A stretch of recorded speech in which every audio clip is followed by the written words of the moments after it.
Assalomu alaykum aziz kitobxonlar. Bugun sizlarga Xitoy yozuvchisi Yu Huaning ko'z yoshlarga g'arq qilgan Yashamoq nomli asari mazmunini ochib beramiz. Ushbu asar 1993-yilda nashr etilgan va asar asosida rejissyor Chijan Imo tomonidan suratga olingan film 1994-yilda Cannes kinofestivalida bosh mukofotga sazovor bo'ladi. O'g'limni tuproqqa topshirishim kerak edi. Biroq undan ajrala olmayotgandim. Ota-onamning qabrlari poyiga cho'kdim va Yuchinni bag'rimga bosdim. Uni yerga qo'ya olmayotgandim. Asta yelkamga suydim.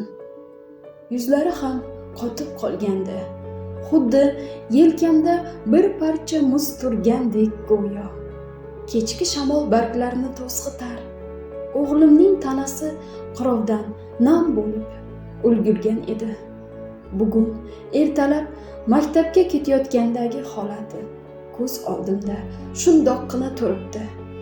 Yugurgilab borar ekan, yelkasidagi sumkasi bir yuqoriga, bir pastga sakrardi. Yuchin endi bir og'iz ham so'z ayta olmasligini yoki maktabga yalangoyoq chopib bormasligini o'ylash yuragimga tig'dek botardi. Yig'layverib ko'zimning yoshi qurib qoldi.